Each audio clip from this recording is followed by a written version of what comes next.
good afternoon, and thank you very much for joining our workshop. I'm not sure, well, I'll probably save my voice a bit, so I'm a bit hoarse from yesterday already. So thank you very much for coming. It's great. We've had this workshop quite a few times now, and it's great. In the beginning, we had sort of hands-on things, hands-on sessions. That just took a lot of time. So we decided to switch it up a bit, and then instead of having hands-on, we record it so that you can, if you want to try this out yourself, you can do that. So anyway, thanks for coming. My name is Havard Ostgaard. I'm Norwegian by birth, but I live in, I've just moved to the Netherlands, but I've lived in England for the last 17 years, 18 years, so I'm a bit sort of in a hybrid, confused. Together with me today is Greg Payton, Director of Living Collections at the Dawes Arboretum. So I'm a North American representative garden, so I help teach and advocate for IrisBG. So I enjoy coming and assisting folks in learning and sharing the product. I think it's a great product, and I'm a big advocate for it. So it's a pleasure being here. Yeah. So and today the point here, it's called introduction. So we will obviously we assume that quite a few people here have never. Are there anybody who's never seen iris at all? Good. Yeah, that's good. So and there are anybody who's using iris already? Yeah, you put your hand up. Yeah. So that's great. So there's good of a mix, and we sort of encourage questions all the way. I mean, we just improvised a bit on them during the way. So the purpose of this is not to teach you to use iris as much as it is to get you an understanding of what it can do, and we'll mix it in with not just the system and how that works, but also some discussions about workflows in the garden and best practices and maybe worst practices. We'll see. So we'll just get on, and then as I say, questions please come with them. So the topics we will discuss, we start bits very slowly. We're not going to do so much demonstration in the beginning. There are some terms used in iris and in the sort of community as a whole. So just make sure that everybody is synchronized on the terms used. That can be sort of not fatal, but has significant problems further up the line if there are certain things one are not familiar with. Then we're going to talk about the basic operations of the system. We're going to search, and we're going to make some updates and add some records, and talks about mapping and label management. And then we're also going to show a bit about the app, and then at the end we talk a bit about how the video tutorials and everything else works. And so hopefully when you come out of this, you understand a bit about what iris can do, but also in general what plant records. Are there anybody here who are just curious about plant records in general? They don't really sort of are a bit puzzled about what that can do for their institution? Yeah. Okay. Yeah. So that's also a bit, nice for people to sort of. Typically, the sort of plant records are sometimes in institutions like a black box. You just know it's there, I'm not sure what it does. So we sort of, hopefully that can also be something we can share with you today. Yeah, it's not intended just to be a product talk, but it's also to help you with how plant records work and best practices from the points of view. I mean, I was the plant records manager at Dawes Arboretum for 23 years. I'm now the director of living collections, so I have a very close relationship with the plant records. So. Quickly about our background. So iris as a product was initially in the late 90s more like a custom-built system for one client, as so many projects start off as. That was for Oslo Botanic Garden, and then in 2004, I was going to say all the gardens in Norway, but a few others, so 3 or 4 other gardens. So then version 2 was made. That's way back when. And in 2007, I got involved so that at that point I lived in the UK, so that's when we looked at making this more of a commercial product. So that is now, 11, 12 years ago. And now we have about 170 institutions worldwide. It's a very broad range of institutions. A few private estates, some very large. In the UK, we have the National Trust, which have several hundred gardens, historic landmarks, and it's a great mix. Here nearby, we have obviously, well, not obviously, but Smithsonian in the US Botanic Garden. So there's a lot of with Smithsonian, they have their orchid collection and dealing with orchid hybrids. So the software tries to answer all those kind of complicated questions that you want to have answered from a system, but hopefully then also make it possible to do it. Sometimes things are a bit more complex than you want to, but in all, it should sort of help you to do all the things you want the software to do. That's our goal anyway. And our background, so my background, I'm a software engineer sort of by education, but I've been gardening before I got involved with this, so I was sort of quite familiar with some of the aspects of gardening, but not. I've learned a lot since then, especially when they're dealing with taxonomy, etc. And in Norway we have a taxonomist who is also a software engineer. So this is the key to any type of technology, I think, that you don't necessarily. It's not enough to be able to actually build the tool you're going to get, but you have to understand what the people are going to use it. And we're quite humble about that, trying to understand the needs that you have. We don't run our own botanic garden, so we really communicate and try to sort of learn from you. A very good example, I feel, was the user conference we had a few months ago in Gothenburg, where that, by the way, tip, there's all the recordings from all the sessions are on YouTube, if you want to see what people are interested in. And the topics there are very much driven through what the different gardens are working on. So it's a lot, the majority of topics are actually workflows and routines, not so much software.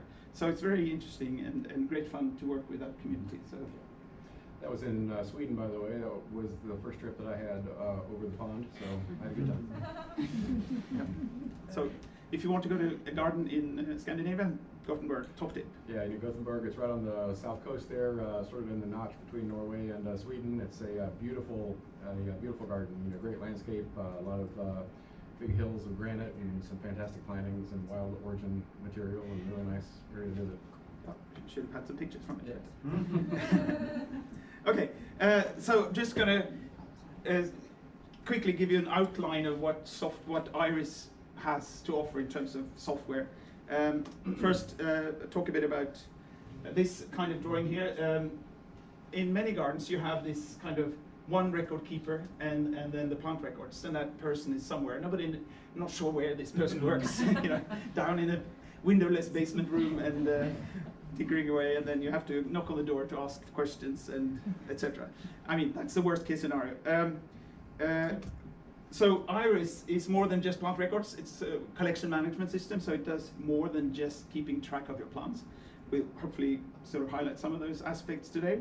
And then what we think is really important is that an institution can include other staff members into not only using the data, but also in data capture.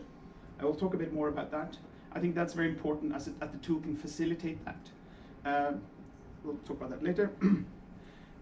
One thing to mention also is that Iris is sort of perceived to be a living collection system, but it can handle also, when we designed version 3 in 2010, we redesigned it so it is sort of plant material agnostic, so it can handle any type of plant material.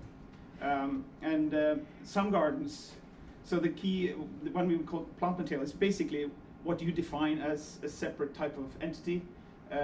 Some gardens are just dealing with plants, but if you, for example, have a bonsai collection that has a different sort of life cycle, you can now split that up as a separate type of logical thing you deal with in the system. Very handy. Other gardens also take propagation as a separate thing, and you track it from propagule to it's finished as a plant that can go into the collection. So there are a lot of flexibility there. It's called preserved module in sort of as a module on our website, but it's more like opening up the system to deal with different types of plant material. At the DAWs, we have the vouchers in our the plant herbarium, so those have different sorts of status updates and codes and locations, and that's what keeps them separate. We also have the bonsai collection, because it has different updates, like potted, started, whatever, pruned, different sorts of activities happen with it. We also have plants that occur in the wild that are in situ collections, so things that are in the woodlands that are rare and endangered, we want to preserve and maintain with separate locations and separate status updates and things like that, as well as like the DNA vouchers, samples that we store. So those are stored in a different location, and there can be different shelf names and areas like that. So it's not just living plants. You can store all different sorts of things. And if it has a scientific name, you're good. Yeah, that's a requirement. Yeah. Image handling. This is like getting. Obviously now everybody has a smartphone, so it's sort of, but that's really important, and we've put a lot of effort into making this easy, so that you don't have to worry about which is it on the C drive, all those kind of typical sort of nightmare situations. So we'll talk a bit more about that. And then mapping. So GIS, Iris has integrated mapping, and what we try to do here is actually sort of take away the complexity of GIS, so that you can focus on curating your collection. We'll talk more about that. So the key here is to offer the key sort of the most important features you need when you have a botanical collection. That is, where the plants were collected in the wild, mapping around that, and where the plants are in the garden, etc. And you will go, it'll go in deeper, but we have a GIS, so we have ArcGIS to capture the roads and buildings and trails and beds and that sort of thing, and then that can be used as the background for the maps, and the plants are just a layer of points on top of that. So it's still good to have that aspect too for your background map. I have mentioned as a separate thing, data import. That turned out to be, so when we introduced that a while back, then we thought that would be interesting for some institutions, but it turned out to be quite popular. Basically, preparing spreadsheets that you can load into the system, so that gives you opportunities when you, if you get plant material for some, a lot of data from somebody, wild collecting material, some people can send you spreadsheets, etc. So many sort of opportunities there or possibilities there. And then the handheld story. We actually had we've had a handheld solution since 2008. So that's been something that's one of my pet sort of pet projects. No, it's not a pet project, but it's sort of I love the sort of the challenge of working on mobile solutions. And so last year we introduced the app so that you can download, and some of you may have done that already. So that makes it possible for you to work out in the garden and do some inventory, etc. So we'll show you a bit about that. And then we have the Garden Explorer website, which makes it possible for you to share your plant collection with visitors and also fellow sort of horticultural or other gardens. So the key here is to make it painless and affordable, so that you don't have to sort of spend hours on the phone with your IT department. Oh, what is it? So this is like a sort of seamless kind of thing, really. You can automate the whole thing, etc., etc. And then finally, also the index eminum, which is are anybody here collect seeds that they share with other institutions? No. It's not as big in this country. It's more popular in Europe. At DAWs, we still do it. We collect seeds on the collection trips, and then offer a list to the world, basically, and you can order seeds from the website that is produced, and we ship seeds to probably 40 to 60 institutions per year, from China to South Korea to Germany and Austria and all sorts of places. So it's nice to, and it's all like wild origin material, so you know they are very happy to get it. It's not just seeds from my oak out in the yard, you know. Yeah. And of course, if the software can help you to do that, a lot of gardens also find it just too much work, you know, because it's sort of free, and then you have to have staff working many hours to just deal with actually producing a list and publish that. So having this is like a web ordering system where the web orders comes in electronically and stuff. So yeah. It's a pain sometimes, you know, because you know we pay the shipping. You know, we don't really order any seeds because of the whole importation, the USDA restrictions and stuff. You know, some people use the small lots of seeds or system, and that's really not what it's intended for. So the whole getting them inspected and legally is sometimes problematic. But so we just collect our own seeds or use other trips that the wild origin seeds come in from, but not the index eminum. So we just give but don't take. So generous. And we also have some free tools that you can also download. There's an Excel plugin and Word plugin to help certain parts of the software or the whole workflow when you produce plant labels, for example.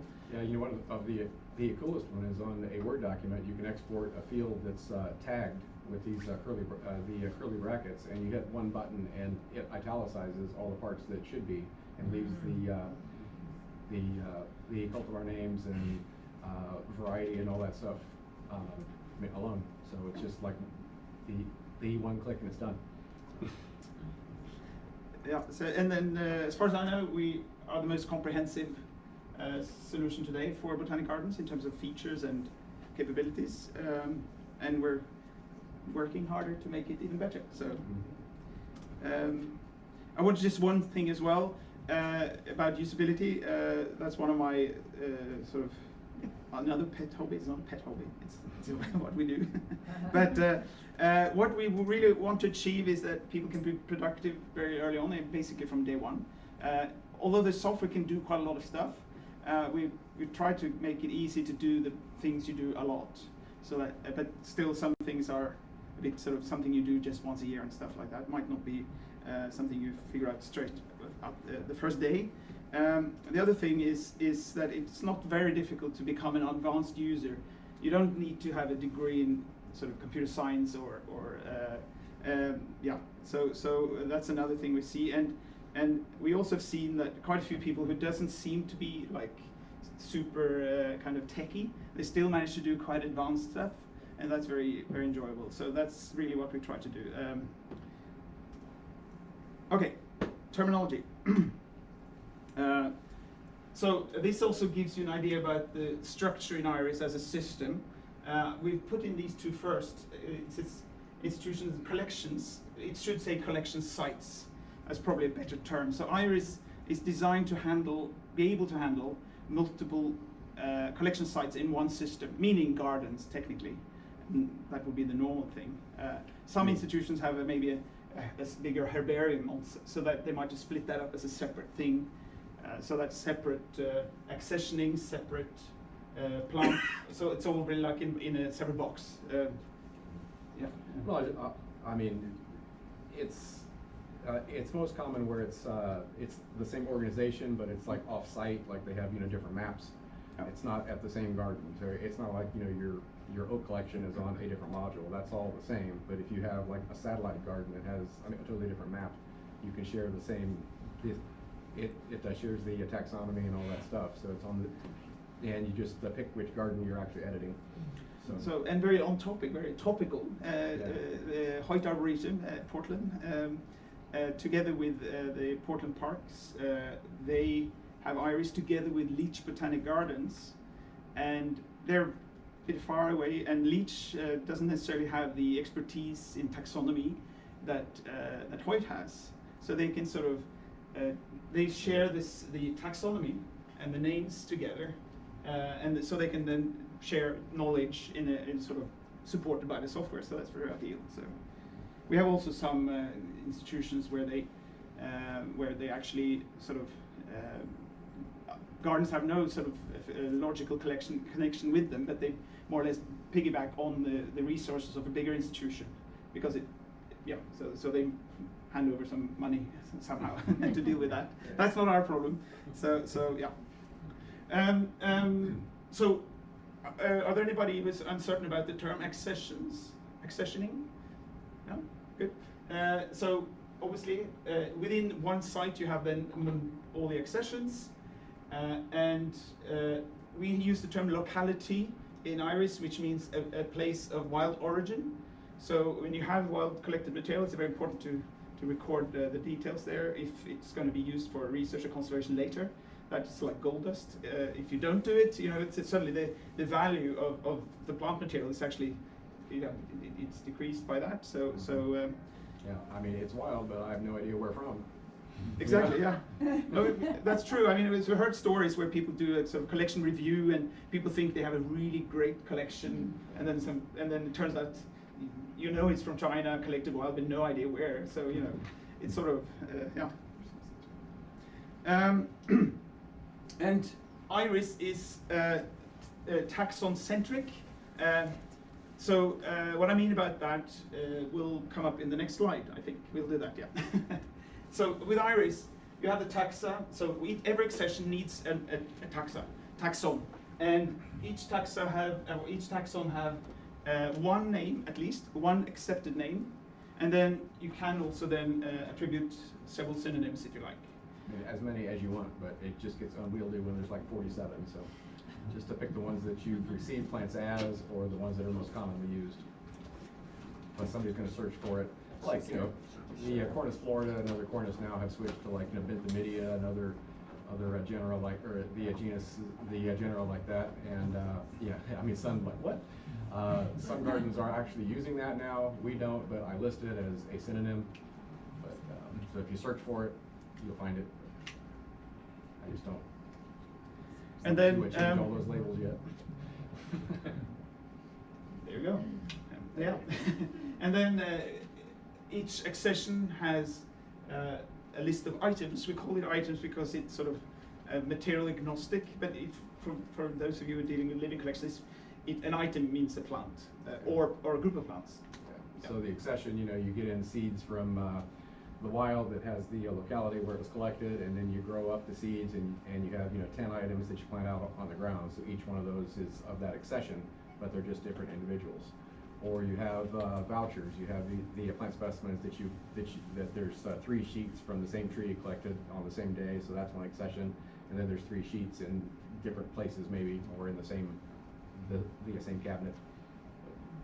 Yep. And then finally the locations. That's basically where it is in the garden, or which drawer it is in a herbarium, or etc. So right. Yeah. Which planting bed it's in. Yeah. So that's the overall structure and the terms used. Yeah. You could also mention that what is, I don't know, not sure about. We're at APGA, so this might be sort of speaking to the already converted, but what is a taxon? A group of organisms seen by taxonomists to form a unit. It's very specific, isn't it? Right. So, are there any taxonomists in the room? So we can talk bad about them? So okay, we'll just move on to the next. So yeah, I want to say a few words about taxon-centric versus name-centric. So does anybody here, don't be shy, use Excel today as your plant record system? Or yeah. Access, yeah.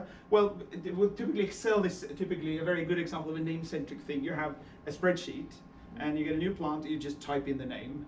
And then obviously when there's some changes in nomenclature, you have an issue. You have to sort of go down and find all the places where this name is used to sort that out. Whereas if you have a taxon-centric system, you change the name on the taxon.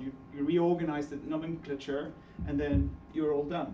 So I just wanted to add too that actually Excel is the most common plant records program in the world. So Really? if you have that, couldn't you do you're it? not alone. Oh, yeah.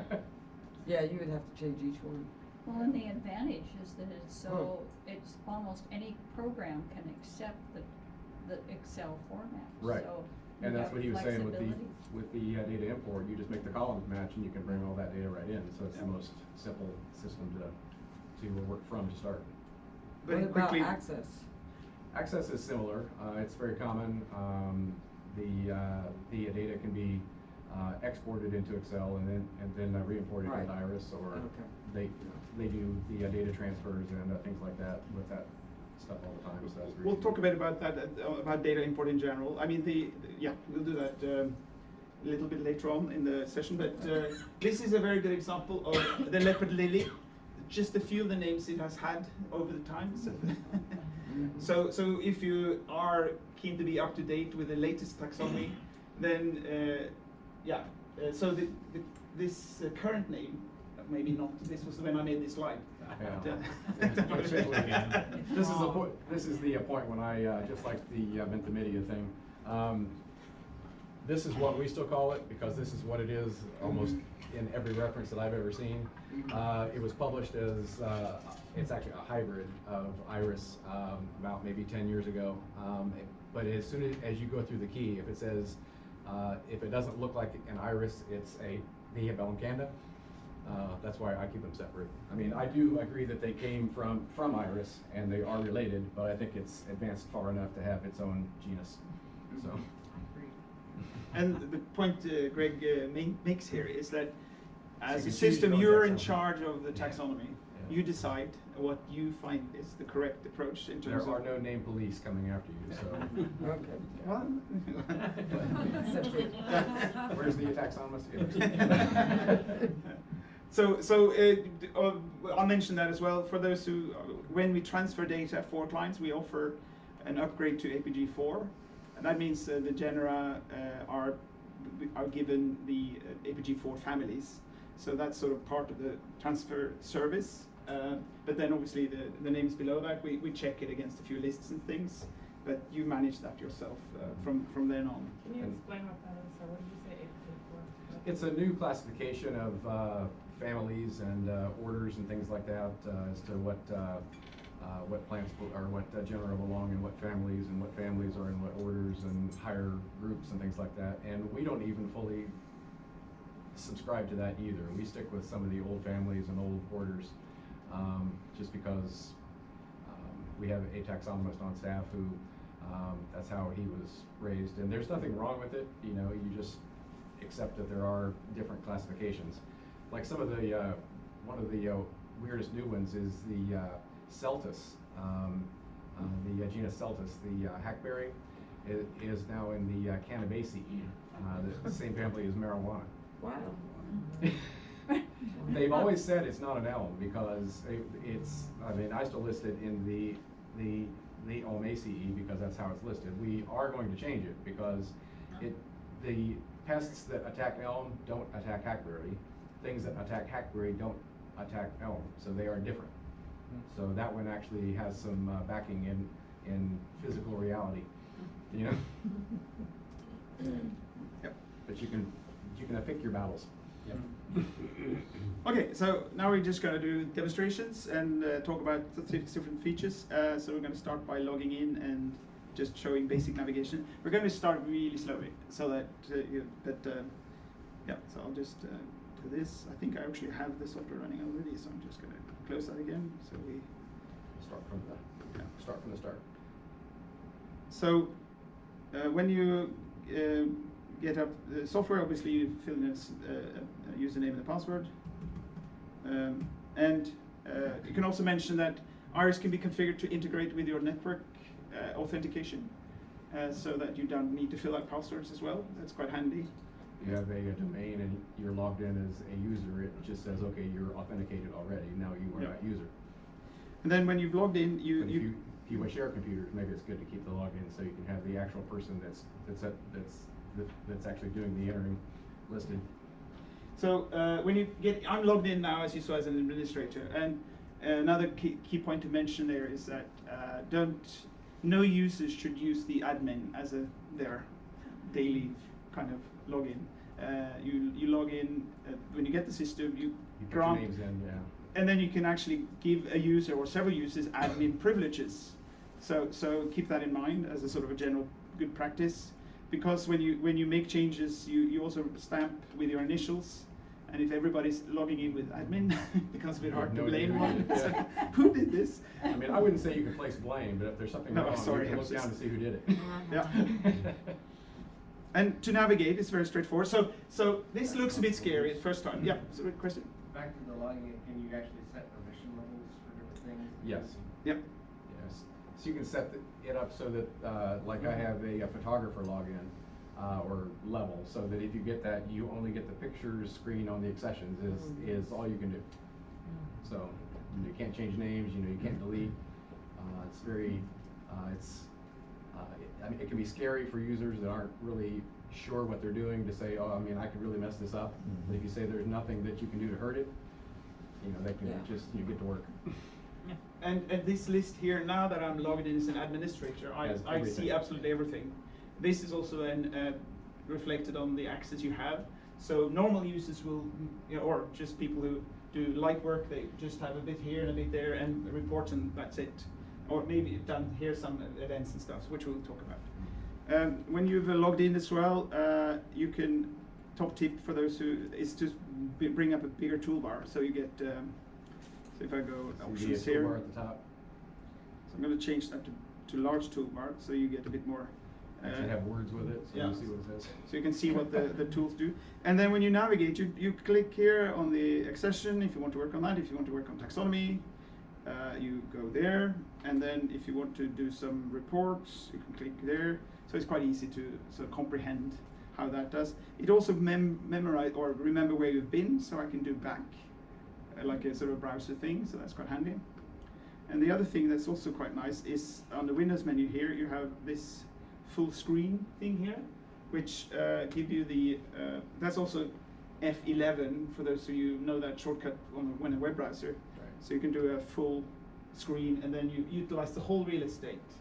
And not even Can hide- Facebook yeah, I was can gonna- sort of I was ruin your just day. gonna say, can hide all your the pop-up notifications on there. So. Yeah. And okay, so first time you see this, it looks a bit overwhelming, probably for some of you. So there's a lot of stuff going on, and we just have to accept the fact that this is a tool for scientific use, and this is like a balance between giving you a sort of a very useful tool. So you need to understand a few things before you get sort of familiar with it. Think of it a bit like when you first time set yourself behind the wheels of a car. You sort of where's the this is a bit similar, but then eventually you also find it very handy that the sort of indicator is there when you start using it, not over there or sort of So that's the idea. Yeah. So navigation, very simple, just up and down, and So just like that new car, after you drive it twice, you're like used to where the wipers are and everything. So it works out quick after you get started. yeah. And not everything has to be filled out. There's certain things he will explain further. So there are places to store lots of data, and it's really up to your policy as to what you'll collect, and even sometimes as to what fields you will store it in. So there is a lot of option there for Yeah. you. Okay, so we'll just start slowly, giving you some ideas about how to find data. That's of course something that's very important. If you can't find it, how do you put it in? It sort of becomes a bit pointless. So Iris has one. I try to highlight that because Iris has some things that are slightly different from what you find in other systems, and it's important to understand that. One of them is how you can search for things. So the screen that you see here now, this is the accession screen. This is the screen you use the most, and the screen can be used for data entry, but also for search. That's just to make it very efficient to find things. So, and the fields that can be used for search are notified with a sort of small symbol behind the label name. So, taxon name can be used. And those yellow fields up here, they're not for data entry. That's why they're yellow, just to indicate, to remind you that you can't put in data there. It's just to inform you what kind of record you're dealing with. So when you move between the tabs, you want to know the accession number, the taxon name, etc. And like maybe 15 times out of 16, you're searching for a plant by the accession number or its name. So just those top two fields are what you use the vast majority of the time. Yeah. So that's why they're just isolated and fast to see. So if I want to search for rhododendrons, I can just type RHOD there, and I can then move my mouse up here to click search, or I can just hit enter, and then I get my, in this case, 19 rhododendrons. For those who don't see, there's a, so they get some sort of summary data down here, 19, and there's some like 6 different taxon and 8 different, it's a bit unclear, isn't it? Or am I just need Yeah, glasses? blurry to me too. Yeah, it's blurry. It doesn't get better. Sorry about that.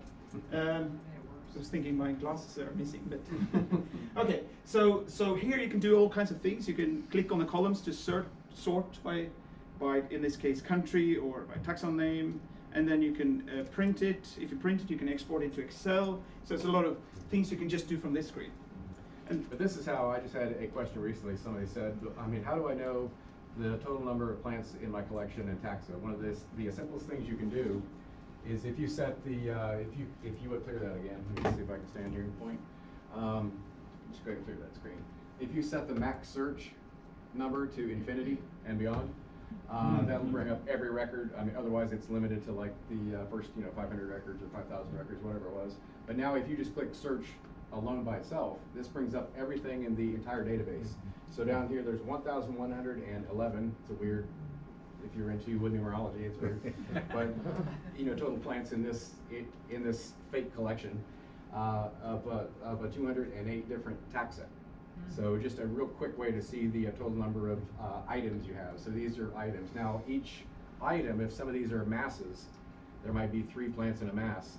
That's only going to show the number of items. You might have to do an export and actually total the column where it has quantities if you want to get really specific if you're counting plants in masses.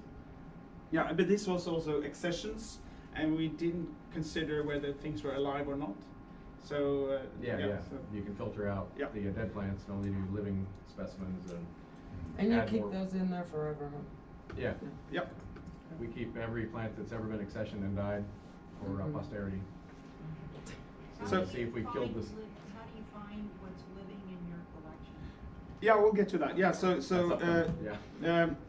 going back to, so I want, This is just a fast search. I just want to show you the rhododendrons again. So 19 of them, and then if I then look at number 4 here, that's the one I want to look at. I can then just use my spacebar or double click or whatever, and then I get the record up here. So you see there straight away on the tab here, items, there's 1. So there's 1 plant. And you see there are some expandable sections here with a yellow symbol, collection and material. So I can expand that to look to see if there's more data there. Yeah, it means there's stuff hiding behind it if it has that symbol. Yeah. And the key here is that I searched for, I got 19, and I honestly look at one of them. And I have this list sort of lurking behind here to navigate through, so I can go back to it. So it just pulled down 19 records and they're still at your fingertips, but you can view them one at a time or the list either way. And down here it says 3 of 19. So this is like a great workflow kind of thing. You say you want to look at all your accessions of a certain species that has a picture or doesn't have a picture or whatever, and then you can go through them by clicking next up here. So I'm going to do next, next, and then look at them in detail. And if I look at the details here, I can see here we got 2 items, 1 planting and 1 herbarium voucher, and we got a couple of images here, which we can then look at, and yeah, very easy to. And what I think is what people's feedback is, this is really brilliant because you just get a quick overview, and you know exactly what you get quite a sort of feeling of what you're dealing with in terms of. Yeah, I call it the one-stop shopping for plants. So. Yeah. Obviously, you can also combine search. So if I want to look for wild collected rhododendrons, then I can clear it again and say rod, and go down to provenance down here, and say got wild, and then search again, and then I get 12 instead. So very easy to combine, and that's really great. But some of you probably recognize that this has some limitations. You know, what if I want to see wild and wild origin, or want to combine things? What do I do then? Or I think you mean wild or cultivated of wild origin. Yeah. Some other provenance code. So that's when we, instead of using the screen here, we have this advanced search thing at the next one here, where you, if I collapse that, where you get different sort of sections. So if you want, yeah. All the various fields that are searchable. So I can, if I want to search now for, let's say, all the rhododendrons, wild and wild garden origin, that was its accession between 1990 and year 2000. You know, it becomes a bit more specific. And now, sometimes these kind of questions can be quite tricky in certain systems. You have to go to a 3-day SQL training course or something. But if I do it here, I can just say, I want to search by accession year, between, and then 1990 and 2010.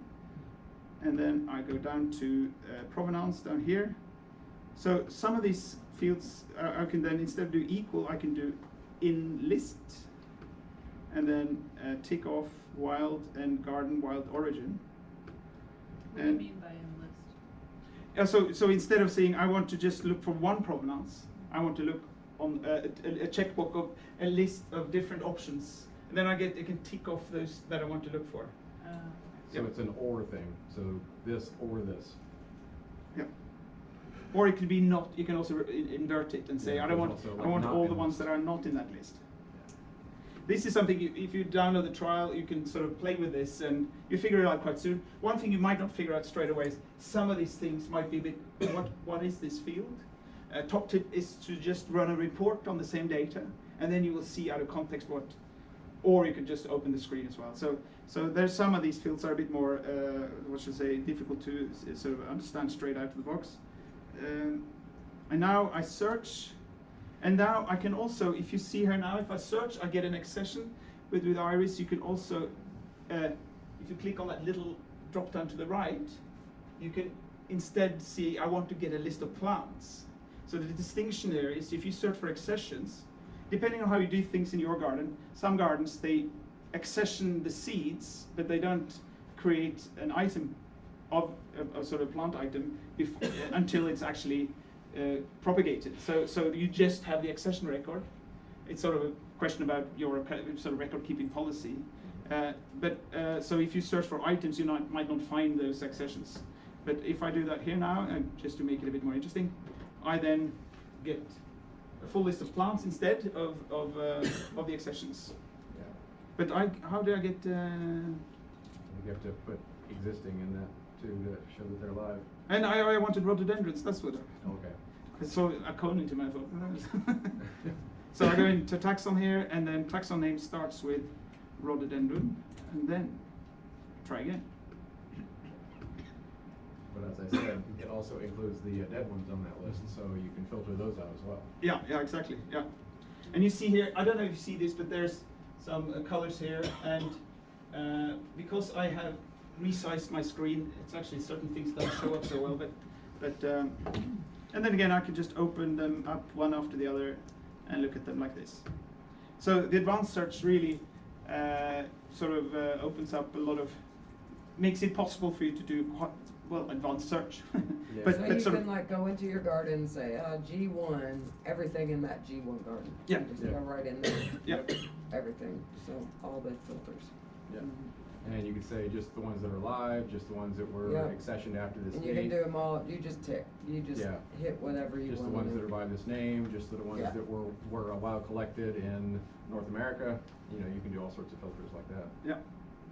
And when it comes to searching for plants that are live or not, we can talk about that straight away maybe. That's So common to filter out the dead. when it, oh yeah, I should just do that as you said. Yeah, okay. And it keeps where you were if you clear and pick the advanced search again. You know, all the filters that you set are still there. So Now I try to scroll up. I realize that some of you can't see the lower part, so I'll try to facilitate a bit better there. The filter on item, here I can tell the system that I would like to search only for plants. I'm not interested in vouchers. And then I can also then say, I want to search for anything that is planted, divided, moved, or whatever. So all these drop downs, you configure yourself. You can sort of change them and add new ones. That goes. It's the terms that you use in your garden. Yeah. So you can add to that list? Absolutely, yeah. Add, Customize it. delete, whatever Yeah. you want it to do, yeah. Typically, if you're in a hurricane zone, you want to subtract those casualties from etc. and whatever. Yeah. So that's very very flexible, but what's important here is if I want to then now search for all the ones that are alive, that's a combination of several things here, and that's why we have what is called item status type. So in Iris, we make a distinction between what is considered existing. We don't use alive because some people won't. Your vouchers aren't alive. Exactly. They Herbarium were, vouchers yeah. are either in the collection or not, but they're not technically alive unless if they are, you're in trouble. And then It's not tried properly. yeah, or sort of rodents. I don't know. Yeah. Not existing means that it's not part of the collection anymore. Dead for a plant. Procedure. That means that it's typically one example is propagation. So you're trying to propagate plant material. It's not part of the collection. So if anybody asks, do you have this? You don't, because it's not yet available. It's not ready. Not ready yet. Yeah. Exactly. It's in the oven. So I use procedure because, you know, we'll have the crews go out and a larger tree, they'll cut it down with a chainsaw, and sometimes have to come back later with the stump grinder to grind the stump out. If the stump is left, oftentimes they can re-sprout and grow. So I don't want to say it's dead as soon as it's cut down, because I want a list of trees that still need to have their stumps ground out. So that's a procedure. It's in the collection, but it's not alive. I can't go out and, you know, photograph the flowers because it's a stump unless it has grown back. And also we raise plants for our plant sale. So we do a lot of propagating. So all the plants that are for sale are a procedure because that's not part of our collection. Those are just something we're raising to get rid of. So just a way to list it without saying it's in your collection. It's a very good example of, you know, that you can tweak it to fit your needs in the way you run your institution. And the final one is unknown. It's sort of, things you're not sure, you haven't found it, but you hope to do it soon, for example. So you're actually keeping inventory of your plants that you are selling for your plant sale? We accession every seed, every scion, every cutting that comes into the arboretum as soon as it arrives. And even seeds, I'll go ahead and add an item and say the seeds are in the cooler. And then as they get propagated, the data gets updated in the fields about how they're propagated, what treatments they've had, the items that come from those when they get planted. We take vouchers of that plant later. It gets added as a voucher on that same accession. So it's all, like I said, one-stop shopping. Okay, so that was advanced search. We'll do a bit more around this when we do reporting and stuff. But hopefully you got the feeling of Go ahead and search for that now, just to show them. It just shows the existing Oh, yeah. plants. If I do items again, then I just press the Control I. I'm just used to the Yeah. keyboard command. So then we're just left with 3. So and then again I can just open them up and look at the first one. And here I can I'll show you this straight away. So here we see with this succession a rhododendron tomatosum. I have one plant in location 58. And then we have one herbarium voucher. Now, what you might see as well here is that the details here on the right is for the one line I've selected here. So you can record quite a lot about one particular plant. And then if I go down to the next one here, the herbarium voucher, you see that this changes. And you might see also here there's a bit of a plus sign. And that is the history that's been accumulated over time. This is not a great example with lots of stuff happening, but you get the point. And what's nice here, we will see that later, that the history will automatically be built up as you use the system. So you don't have to think about it. And then I can actually click here on that one and look at what's happened in 1991, you know, who recorded it and where it was and etc. So for example, you know, we'll have something that was put in the cooler, then it was propagated, then it was in the nursery, maybe inventoried several times, put in different pot sizes. So that's all history building up. And then it was planted, then it was mapped, then it was inventoried, then it was removed. So the life cycle of the plant, it's the whole snapshot right there, just by expanding that box. So who is updating all this information, like each step along? I'm adept at that, or you can train them. But like for example, he's going to show you the mobile and stuff. But I have all my plant records right on my phone right here, so I could update messages. Yeah. I could update something if somebody told me that the plant didn't have its label or it died today. I could update it and save it, upload it to the cloud. Somebody can download it later and add that record. So it's at your fingertips. And our staff has these tablets like this with the same sort of deal. They can go out and you're logged in, but We'll get to that. yeah. But anyway, it's just a bigger tablet. This is kind of shockproof and like water resistant. So if they drop it in the mud, it's not going to kill it. Cool. Just gets it dirty. Okay, so that was search. Same principle applies on the Taxa screen and a few other screens. So I'm just going to talk a bit more about the ways the system is sort of laid out. So we have Iris has kind of 3 types of layouts. I think it's important to just mention it for those who use the system, that you sort of recognize that there's a difference in behavior. There is some data sets are very simple, so we just display all the records in one, like a spreadsheet, and you could just go in and make changes. Then we have another type of screen where you have a list on one side and then the records on the other, and then we have the last one we saw now, just with the accession, where you have very detailed records, and then the actual list of the records are you jump between them, and I'm going to show you all 3 examples of that. The first one is the accession. We can do this as an example, yeah. This is where you get everything. This is the accession item type, item status. So down in definitions, this is where you customize the system, all the drop downs, and down here we have item types. So here you can actually say we have planting herbarium. You can then introduce bonsai, or if you want to separate out propagation, etc. And then up here we have item status, which most people will tweak sort of to fit their institution. And here you see what I mentioned earlier, the different types of statuses for this particular example. You have dead, removed, and stuff like that. And if I wanted to say, let's say we wanted to start tracking if a plant died of natural causes and horticultural causes, and then so we can start to see what's going on, who's doing what. Or a storm causes. Yeah. So what I do here is I just go up on you see up here on the toolbar, I can just click plus, and then say PX N, I'll give it a code. So a point to mention as well, some of you use other systems. These codes are more for your help. They have no functional behavior, so you can change them later if you didn't like the codes you had. Typically, what should I say, other systems might have that if you set that code, you're sort of stuck. That has to be there forever. So most of these things can be tweaked by you, but it has to be unique, obviously.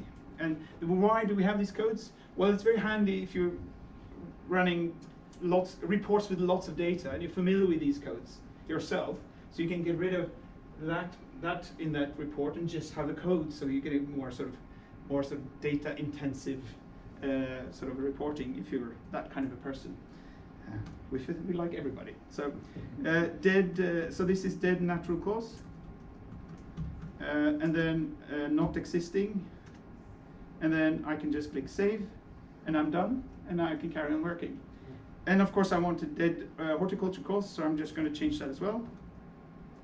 The only issue, and I would just warn you, if you're doing this, everything that you had listed dead before, even if it was from natural cause, will now be listed as dead horticultural cause. So what I would do is add another one that says, dead horticultural, and then go back, find all the deads, and then split them as to which one was which. That's exactly why I did it this way, so that when your then manager or director comes and say, how many plants do we have that died? And now suddenly all the plants were killed by stuff.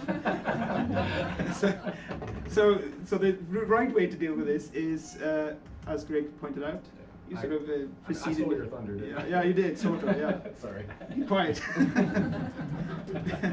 No. So this will be hort PXH and then dead horticultural costs like that, not existing.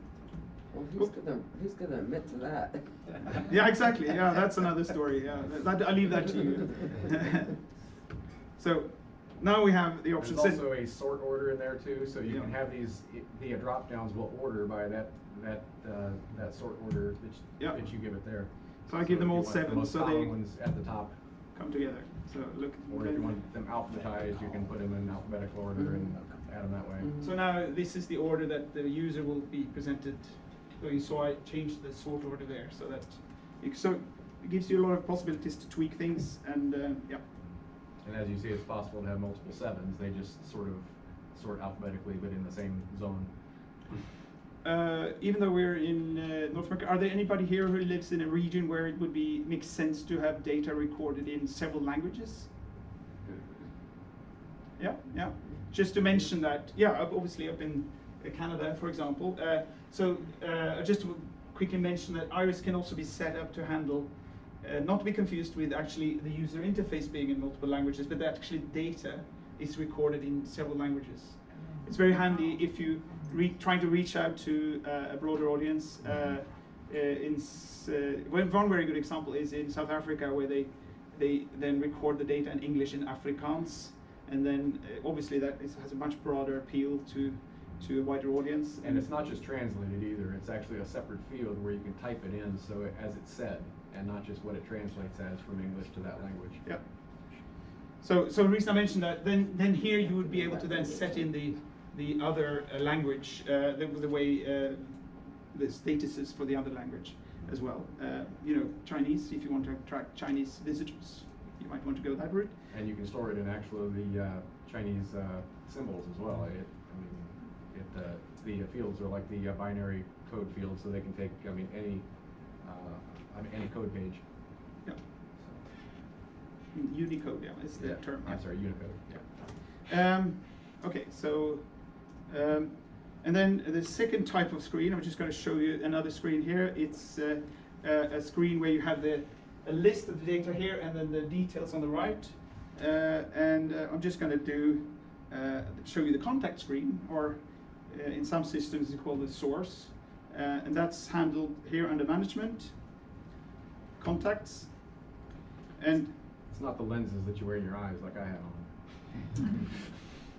Here you can see if I want to look for something here, I can use the screen here on the right and search for things. So if I look at, for example, Dawes Arboretum, I don't think that's here, but if I type in DOW and search, I don't find it. And then I can add it. I can then say, okay, I want to add it. So I just say Dawes Arboretum, and then I click save, and then I'm done. Very simple. But ideally, you would want the address. Yeah, of course you could. So the system is very forgiving in terms of if you have contacts that it's a one-off. You just want to, I don't know. You don't have to record more than you need, and then I can change it to give it a special code, so it's easy to find when I type for it, look for it when I accession material. Yeah, because I could have the Holden Arboretum, and I would have to search by THE unless I did like wildcarded it, and there could be a bunch of those. But if I just put Holden as the code, I can just type in Holden and it finds it. So it's pretty easy. So otherwise, if you don't change it and it stays the number, I have to know that Holden Arboretum is like 467, and that's hard. So it's easy just to copy the main name and paste it in that code field. So if I want to change things here, I obviously now just added a new one, but I'm just going to search for all of them, and then I know that Alberta, Devonian Botanic Gardens have changed its name to Alberta Botanic Garden, I believe. Yeah, so I can go in here and just say Alberta University or something. It doesn't matter. It matters for them obviously, but for this example. so we'll say it's called ULab just for the sake of it. And then I click save, and that's it. Very easy. you see here, down here, you now see that admin changed it. European dates here, I'm sorry about that, that's just my computer. So if you have Europeans working for you, they can be allowed to use European dates on their computer, but only on their computer. But that's the policy of your garden, so. No. Will the system save the old name if you change it for contacts? No, no. So there is some sort of tracking on certain things, but not on contacts. So there's not like a full sort of. But you could add in the comments field, you could put it was previously known as this or something like that. Yep. I have a question. I have trouble sometimes searching for an individual name. I just know part of the name. Yeah. How do I do that? Good question. So Very good at that. if I want to search for something here, I clear the screen, and the way Iris works is if I just say here search for name, and I can't remember what it's called, but if I say let's say it's in Berlin, but I can't remember more than that, I can, if I type Berlin, it will by default look for all the institutions starting with Berlin. So if I click that, I don't find anything. But if I put it in a percentage sign, which is sort of the wild card, then it will look for anything that has the Berlin in the name. And we hope we have one. Oh, we have two. Yeah. Yay. So yeah, so that's and that wildcard works. Or I use it frequently if I'm shipping information or I'm shipping seeds to some garden in Germany, and I'm trying to match up the order with my contact. If you clear it and just put the country as Germany, it brings up all the German gardens. And if it was in Dusseldorf or something, I can see which one it was, and then oh yeah, that's it, and find it that way. Yep. So we got 41 from Germany, and yep. Another cool. But you can sort it by the postal code information too, or the name, whichever field you want to sort it by there, just by clicking the column header. Yep. The other cool thing I want to show you here while we're here is I know that if you have, as I said earlier in the slide, we want to make it possible for you to include staff members into this, so that not just one person is accessioning or doing stuff, and what will happen is, of course, you get duplicate records, which is like a problem, but not necessarily if you can deal with the problem. So if I search for all the records in China here, I know here we got 2 entries of Chiang Botanic Garden, and you might have 3 accessions from on the one and 2 on the other, and it's like, oh, I take a holiday, I go away, and I'm not sure what to do with this. But with Iris here, if I open the one and then look at the other, and I think this is the one that's correct, and then I can click delete here, and that looks really scary, but then you get a warning saying there are actually records associated with this. So what are we going to do? And then you will transfer all the records data over to the other one. In this case, the other Chiang Botanic Garden. So the system has a lot of those kind of safety features to avoid you messing up the data or prevent you from messing up the data, but also to clean up stuff. That same capability you will find in the locality screen and a few other places. Yeah. And the name section will show a bit of that as well. But typically you get names misspelled, and then you have, yeah. So now I'm going to fix that. It's very simple.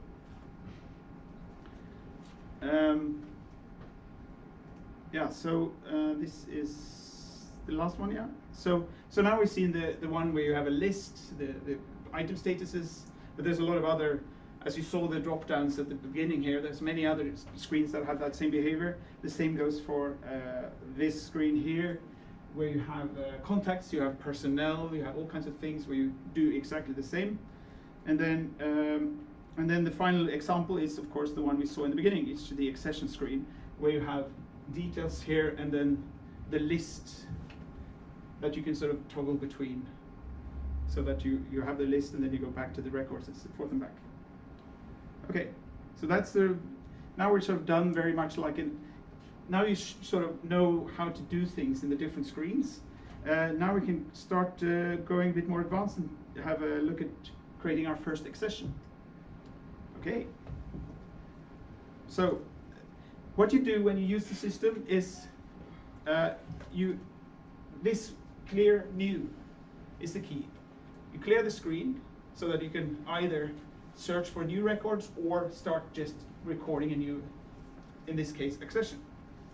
And then what you do is you go down here, and as I mentioned earlier, this is just for, this is not for data entry, it's just more like for, and you see the point, if I just bring this up again, the point being that when I'm here now and I go to images or to items, I want to still know that I'm working on a rhododendron tomatosum. And you see where it was collected in the wild in that case, but if it wasn't wild collected, you will see the contact information, the supplier. And then you can deal with it so that way. But when you do data entry, you start doing stuff down here. So I just clear the screen and I'm going to record a trillium similar. So I just go straight down here and start typing. And then I type T, and then you see all your scientific names coming, alphabetic, and that includes the synonyms here also comes in. So if you get material where the supplier or used a name that is not accepted, you'll still find it when you search for it. So I typed trill, and then I can put spacebar and put an S, and then it starts to filter on species level.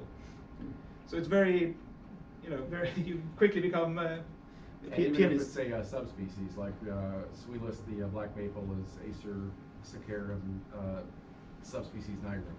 I can type in ACE space NIG and it finds it because it knows that's part of its name. And if it's a cultivar name, if I put the single quote first, I could put for a quercus, QUE and then space and then single quote first letter of the cultivar, and it finds all of those. So even without the species name. Is this filtering from your existing database or from external source? This From is your own data. your own data all the time, yeah. It's what you've entered. Yeah.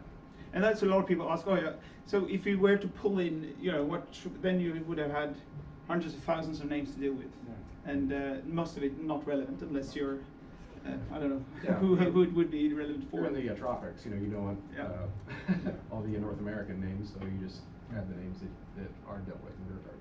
So then if it's a new taxa that you've never had, then We'll you get to have that, it. yeah. You can add it right here, yeah. Yeah. So I actually jumped a bit in this. I wanted first to show you how to change an existing one. Will we do the new one first, and then? Okay. No, we'll. I can't make up my mind. I'm gonna. Oh. It is a synonym of something, and it might actually be different, but it was just lumped together as one unit. I like to have that distinction so that if it's that I can say, okay, well, all these received as this are now this new species. It's been a split back apart. So instead of just losing it and saying they're all the same name, you can actually have that variety recorded of what it came in as. Yeah. So provenance, you have to record provenance, and that's actually it. So if I now save the record, I could say that's it. It all depends on, and that's something you need to go through in your own institution, thinking about record keeping policy. Some material is just for display. So you just think, okay, we don't even need to record supplier. You probably should, but I mean, it's really up to you. And then obviously if there's more important material, you want to track everything. And we'll go for one example of that. We just need to keep an eye on time. And then with the... Still half an hour. So. Yeah. So this came from, I'm just going to pick his supplier here, Chelsea Physic Garden or something. I think that's called London. And then if I now want to record a plant, I just say planting, and then we do it in Rock Garden 55. So this garden has their own codes, or 51, let's do that. And again, planted May 2019. Oh, that was, so, that's 6, it doesn't matter, June. No, we want May. Because I want to show you one other thing here. Come on, it's very temperamental here. And one specimen, save that, and now I'm done. So you see, you can populate your data quite quickly. If you're depending, sometimes more question about deciding what to record and not so much to do it. It's actually very quick. And if I got 2 plants from this typically happens. You don't get just one thing from one source. You get several things. So we also got another aconitum from the same Chelsea Physic Garden. I can just click repeat, and then it creates a copy of that accession, and then I just change the name to the other aconitum, and then now I'm sort of, to clear the field here, it's sometimes a bit sort of fiddly with these drop downs. There's a key called Control Delete that will sort of clear it completely. That's sort of a lifesaver when that sort of drop down trying to sort of trick you into selecting something you don't want. Well, it sort of knows what you searched for before, so it thinks it's searching for the A already. So here's the other one, Fernum, we got. And then again here we put that in a different spot. We put it in Rock Garden for 54. And here we want to map it. And then we'll just drag the map coordinates where it is. Select, save. if you don't put the Finished. the date field, it just picks the current day. So that was just Yeah, kind of general. exactly. Yeah. Yeah. And Does clear new and repeat have shortcut keyboard shortcuts? yeah, the shortcuts are listed here on the menu.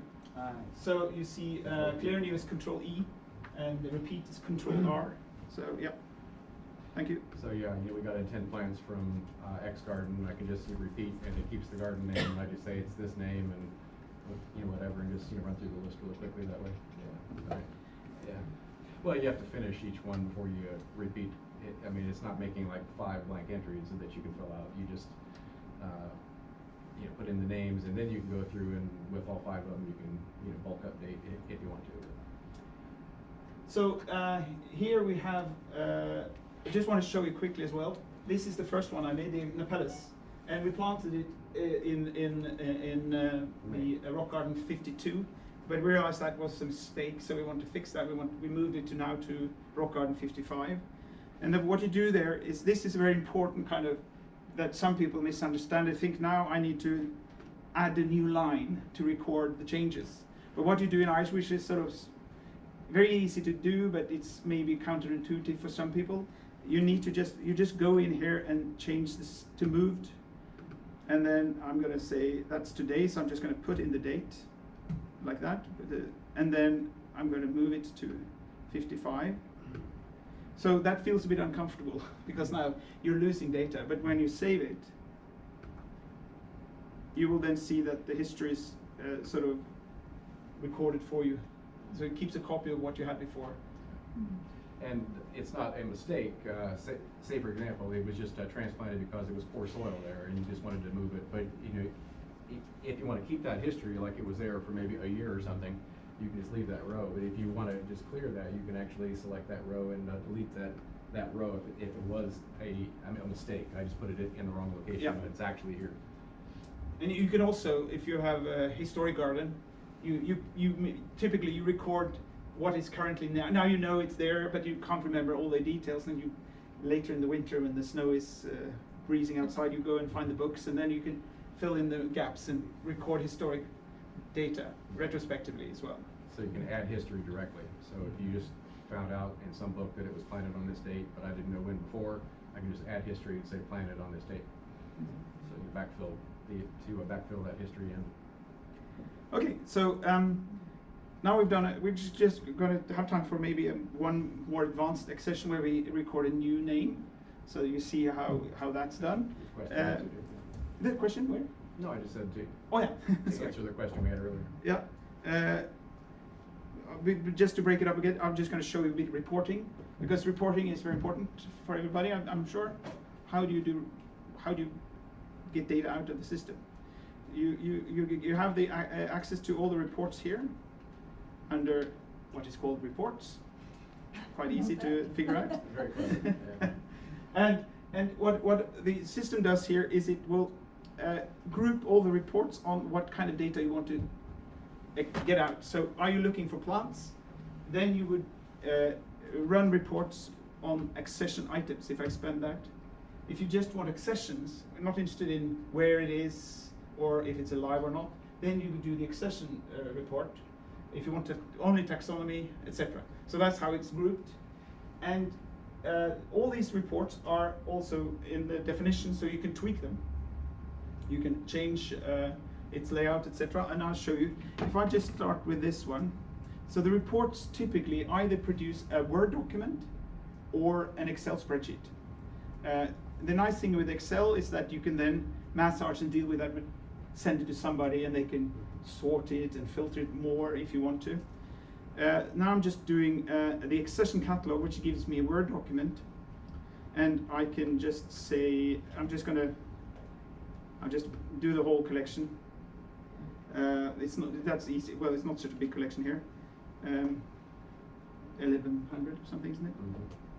And then the reason we do use Word here as a report, and it basically does mail merge, and that's what label templates also do. So you can tweak your labels and your reports in the same manner by using a Word document and putting sort of fields where you want things to be placed. That's how we do. We have a laser engraver, and I just open up the Word document, and it's already formatted to, like, 2x4 inch boxes, and then I just send it right to the laser, and it just etches out the label that's actually 2x4 inches to match exactly what's on the screen. So there's no typing or having to export into some other feature. I just print from Word right to the printers. Yeah, and so here you can take this. It comes with the system, tweak it, put your logo up there, and do exactly what you like to get it to. And then I just show you another report here. Just do an items report, and then we can do all the ones. Well, only the plants, only the ones that are live, and then I can filter. And you remember this is exactly how advanced search worked as well. Same kind of concept. So I can do genus. Amazing. I'll do rhododendron again. It's a very and when you've done these reports, you can also save the filter you've used. If you have one report you run regularly, you can then save the filters. So here, if I now do this, I'm going to get a spreadsheet at some point coming up. And here you see I've got a lot of columns coming over. And you can then create variations where you just have 3 columns, that column, that column, that column. So there's the endless sort of flexibility in that respect. So that basically, now you are report experts. You do 2 reports. 2. Shall I do a third? No. There's some cool. This is really cool. I'll do this one because this complete record count and this collection count, they're both really interesting. This was actually put together in collaboration with the Botanic Gardens in the Netherlands, because they had this, like they talked about today, with benchmarking. You say, what's your collection like, and then what do you define as a part of your collection and not, and all that. So they had an internal discussion, and this particular report sort of does. So it does tell how many species are determined, how many not determined, blah blah blah blah blah. And it's very nice to run that every year, so you see how your collection evolves, and if you meet your targets, if you have a target, etc. So this is a beautiful thing to stick under or part of your annual report. If you're proud of what you're doing, okay. Which you should. Which you should be, yeah. Okay, so play with that if you have a trial. Just there are a lot of some reports and all kinds of things, and to plug BGCI, which probably people have been to some of their sessions here. There's also an included ready export to the BGCI plant search. So you just run it, upload, done.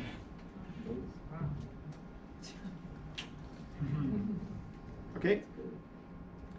So now we're just going to do a bit more, sort of a slightly more advanced accession where we have a new taxon, and that is hopefully will make you feel a bit more excited.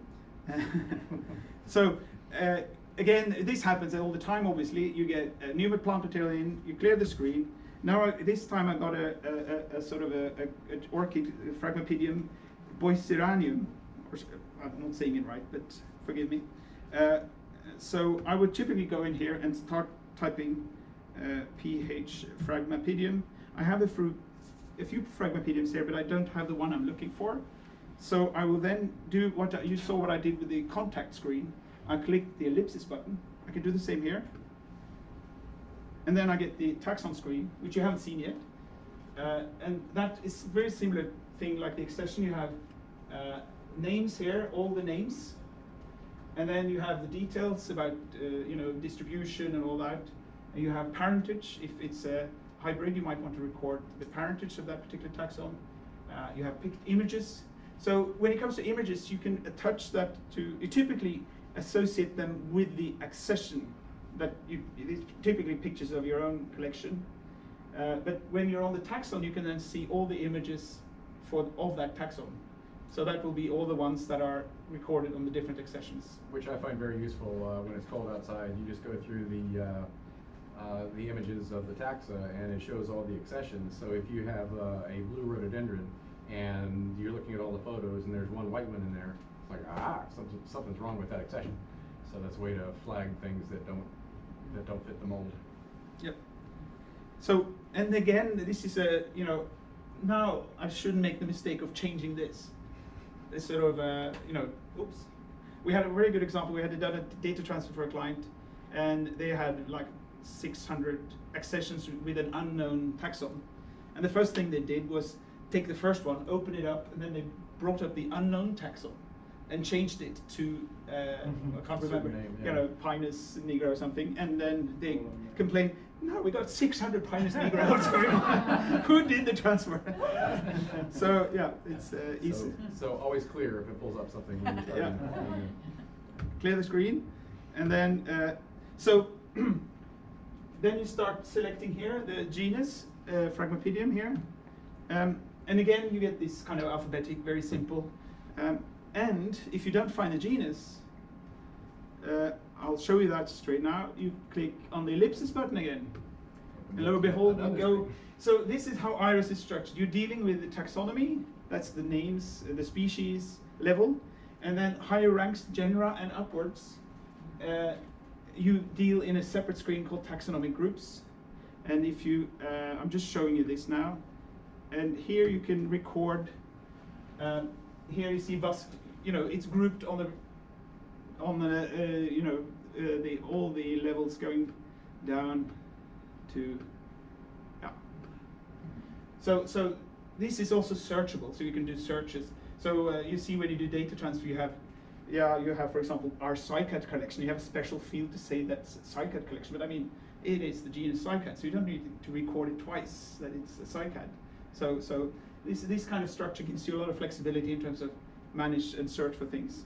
I'm just going to go back to where I was. So that was just a sidetrack. Fragmipedium, and then we are. It's boy. Now I need to. Oh boy.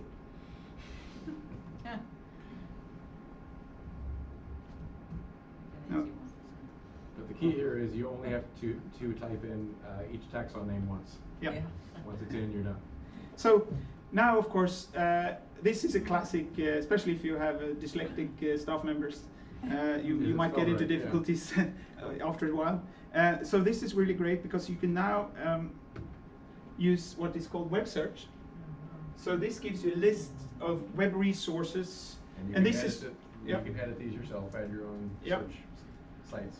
So you can then check not only if you spelled it right, but what is the current nomenclature here. So let's say I do, just for fun, Wikipedia. Everybody thinks that's funny, so I'm not going to do that. I'll do catalog of life.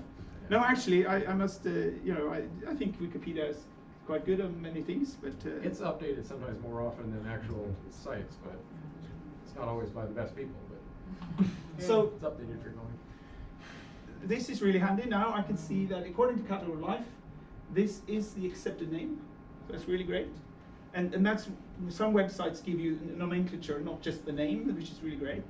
Now you have to make a decision whether you think Catalog of Life is a good resource or not. I'm not going to get into that. And then I can even go in here to, and what's important here, you get the author name as well, which I'll come back to. And then you have maybe some synonyms there as well.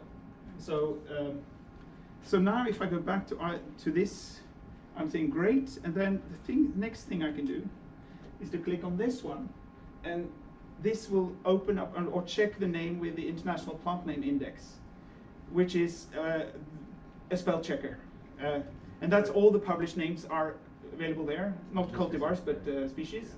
It's name agnostic. It just says the name is spelled right and it was published with these authors. It doesn't say whether it's the actual name or not. That's what Catalog of Life did, was say that was the accepted name. So you get 3 records. This is a bit weird because I resized the screen just before we started here. So, and here you see there are different, family is right, but then authors are slightly different. So we're going to pick the first one. And you see the version number and stuff. So that's why it's nice to figure out, because sometimes you have the same name is a synonym of something else with a different author, etc. So it's nice to then just do the web search first to figure out what is considered the accepted name and author. And then it will pull down the LSID reference to the IPNI and also the thing here. And then I put in the name source, Catalog of Life. And that's it. I don't need to do more, but obviously, again, you have to have an idea about what you record on your taxonomy. You might want to go in here and record life form, for example, or distribution. Some of this might go on the label, so you need to sort of decide yourself what to do. Here we have custom fields that you can associate with Iris. So you can have custom fields associated with the accessions and the taxa. There's also something called themes. I mention that because it's typically used if you have more sort of textual information. If you, let's say you record ethnobotany in detail, so you might have one theme called cooking, and then you have an essay about that, and that can also be published to visitors. So there's a lot of flexibility within this kind of playground of plant record data. Yeah, so if I now save this, I have then completed this. I'm not going. If I wanted to record a synonym, I would just add a plus up here, exactly the same as you deal with when you deal with the plants. You know, you just click that and you type in the synonym. And I'm not going to, for the sake of brevity, I'm just going to stick with this one. But you can add multiple common names and rank them. What's your first common name, second common name? So, yeah, so common name. So now I'm just going to plug Wikipedia. I'm just checking. Let's say this, you know that they're working on enhancing the data on rhododendrons. So I'm going to go back and I want to keep a link to this for visitors. So I'm just going to go to my references, click in on web links, and it remembered my last web search. So now I have a link to that. I probably should have the Catalog of Life because that's where I got the name. So I'll do that as well. Yeah, which is what I do. So I use, like, Green Taxonomy, the USDA Plants Database, Flora of North America, Flora China, and add all those web links. Yep. And if there's something that disagrees, you can rank it as a 10 so it won't publish, and then you can put in notes that this site listed as this name. So you can actually store the arguments back and forth. Do you show that to the public?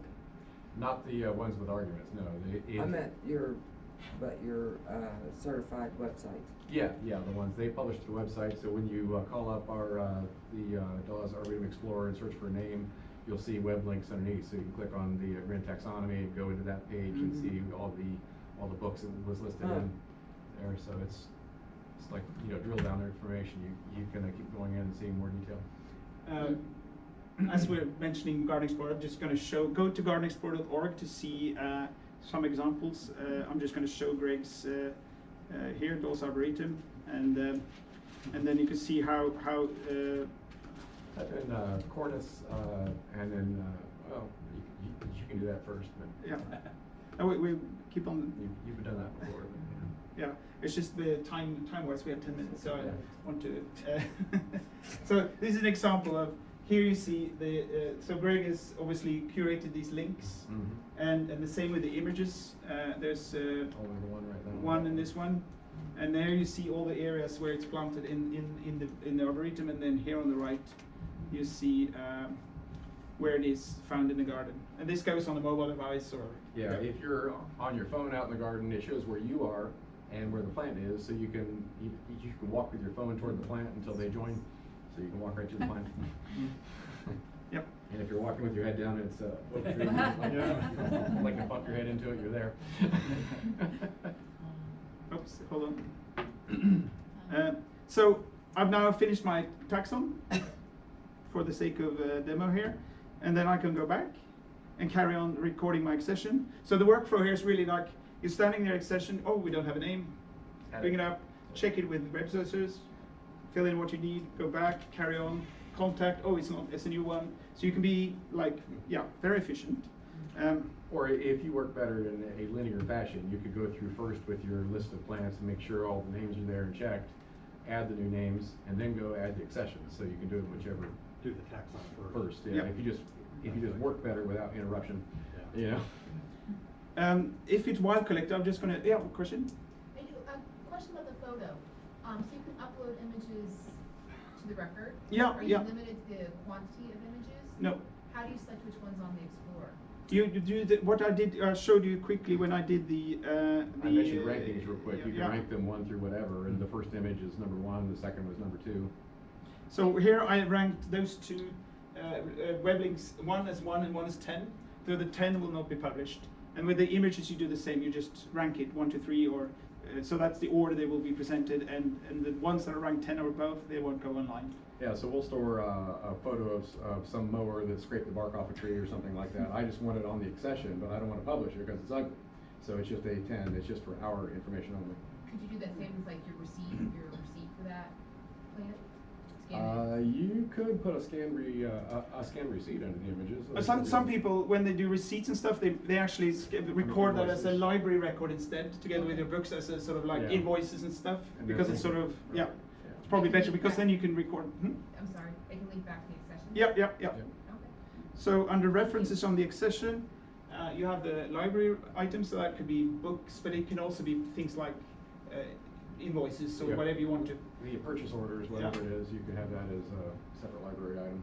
And you obviously here also can add web links, and then you also have permits if you're dealing with material with transfer agreements, those kind of things. Mm-hmm. And under library items, you can actually upload like a PDF to store on that item. So I have various links that like some of the old Santa Moore lists of tree cultivars and stuff. The Betchelaceae and stuff like that. I will save via PDF in the record, so I can just click on it and read the actual document. Yep. Adding images. Images can just be what you pull from a file that you have with your camera and stuff, or you can also have, if you have an image repository, if you have a sort of an image management system, and those pictures are stored on a sort of a digital address management system where the images have a fixed URL.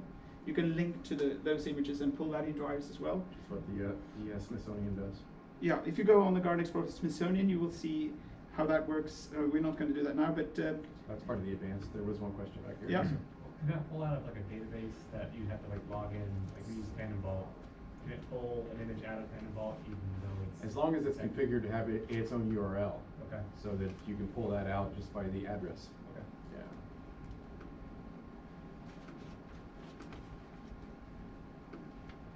Yeah. yeah, well, I need a picture, but I can't remember what I have here. So here's the rhododendron. Good. Hey, what's going on? All right, okay. I think so. What also cool is Iris can it by default will downscale your pictures to 3 megapixel. That can also be configured. That's helps to keep your database on a sort of respectable level of size. Yes. But you can override that if you have a lot of capacity. But it does have that ability. The same goes for the app. It can also scale down. So I'm just saving that now. We got a picture, and if you have wild collected material, I'm just gonna not. But here you can then record detailed about the locality where it is with the map coordinates and everything. So you can show maps of where your wild material is recorded. And again, if you have the GPS coordinates in the wild where that plant was collected, the map there is the map of the world, so it can show you China and the exact valley in China where it was collected. Yep. like next to this village, and you can see the village and everything. So I'm just gonna see if we received the time. 4 minutes. Yeah, I forgot that this Just was a being a 2-hour thing, Just and being his timekeeper here. yeah. So I'm just gonna talk quickly about the app. I'm gonna show you here. So you can download the app from the App Store and have a play with that. It works on Android and iPhone, tablet or small one. And it's free right now. You can download Trial Gardens, which DAWs is one, so you can have a subset of our records. It like scrambles our names and stuff like that. So Yep. the actual. Yeah, so just select explore other gardens, and then you get a list of gardens you can download onto the. And the key here is that it's designed so that you can work offline. You don't need any data traffic, so you're basically downloading your data set. There's a slide here. I'm going to bring that up, where it's. How do you get the activation code? You talk to us. You just. Oh. Yeah. That's if you're purchasing it. I Yeah, just- you have oh, to. I see. You have to Yeah. Huh. to edit your own garden. You have to have it licensed. So. Okay. Yeah. I wondered. Yeah. Okay. So the workflow is that why can't it just go from this point? You have your desktop and you push your data onto the cloud service so that staff members can upload the data to their app, and then they make changes and they push it back to the cloud service, and then it's synchronized back to the desktop, and then you can look at the changes before it's committed into the system. It's really great if you want to also consider including volunteers and things like that, but also training staff, etc. So But you can add photos from your phone right out of the field to the app, and then upload the photos, and it links it right to that accession. So that puts your name on it as the photographer and everything. So just those steps. showing one simple example here, I'm looking at Dose Arboretum here. I selected search collection, and then I can do search near me. That's not very helpful where we are now. But if I do genus, I'm just going to do the acers, and then search for that. And you see here we got 1,400 acers, and then you can bring up the map, and you can then zoom in and find the one you're looking for, and then you can open it up. And then, so there's one thing we haven't talked about, but that's the task feature as well, where you can create lists of things that needs to be done, stump removals and those kind of things that you can integrate with this. So you can plan the day for the staff members so they can just bring out the app and what? And they can put data information, completed stump removal, and so that Correct, you right in get the that field, back. on the app, and then upload it and say it's done, and I just accept it, and So we're done. one cool thing here is if I here want to map, I just do edit, and you see here now the red mark is where I'm moving the plant, and then I can also triangulate between other plants in the area.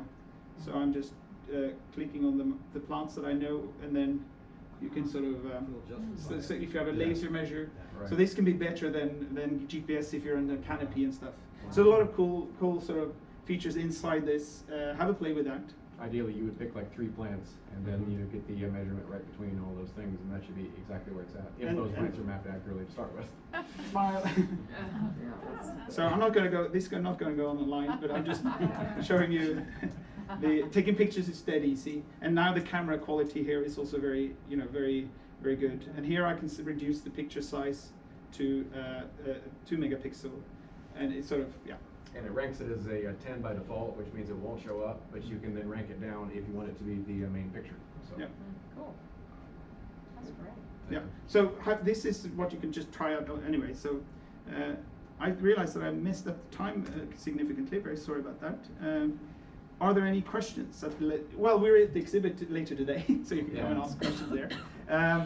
Get you a drink and stop by. Yeah. There are several things I really, but labels, obviously you can print labels, you can, the task thing is also very, Tasks are very powerful, yeah. Just mention that at the end here. Tasks is like a layer on top of your records. So you can use a task to create a list of taxa that you want to buy. So it becomes like a shopping list. You can use it for all kinds of different things. Or you can set up a filter of all your certain genus, like I did this spring, of all the Kusa dogwoods that had no photographs, because it was a great year for the flowering. So I made a list, I loaded that, it showed me all the points in the map out in the field where these plants were. I went to them, photographed them, saved them, went back and like loaded up all the pictures. Does it archive like that request that you made for? the Yep. task You can completed? save the task if you want to save it. You can mark it as you completed, and it'll just be on the list forever. But just like certain workflow like that, I just delete it when it's done because it's just a. Are all of those included in the basic package? Yeah, absolutely. Well, the mapping is a feature you select. And Garden Explorer? Garden Explorer you have to select additionally. It's not Yeah. in the basic Yeah. package. The tasks, if I look here now, we have a determination check, so like 4 plants that somebody's need to go and check or do identification on. But the Salix are tough, so. Yeah, and if I look at the accession, you will see under the reference tab that comes up here. So it's sort of almost like a custom field, but it's sort of a different kind of gives you a lot of sort of possibilities. And it saves your distributions. If we send plants to the Morton Arboretum, Chicago Botanic Garden, the Arnold Arboretum, I can do distribution lists of all the plants that went there. And then I can see, okay, well, on this date we sent plants there. Our plant just died. Email the guy, and say, hey, we sent you this plant on this date. If you still have it, I'd like some back. Or if the name changed, you can say it was ID'd wrong. Just to let you know, this plant is now this. So it's a good way to keep track. Final thing, there's help inside Iris. There's a website. We have video tutorials. We have a YouTube channel. We have a blog, a user guide, etc., telephone, Facebook. We have a monthly webinar. Everybody can join, even if you don't use Iris. First Thursday of the month. This first Thursday is the 4th of July, so you're very welcome to spend 4th of July with us. No, we're going to change that date, but we'll switch days because I'm staying home that day. Yeah. So and we have had some. We've been so busy the last year, and some people have, we had some really serious issues with our mail server, or our service provider had a problem with our mail service as well. So we had a period where our emails didn't go out as well. So we had a bit of a backlog. We're trying really desperately to get on top of this again. So just if anybody has had emails not coming back, we're sort of soon there. So thank you very much. Thank you very much for coming. Thank you.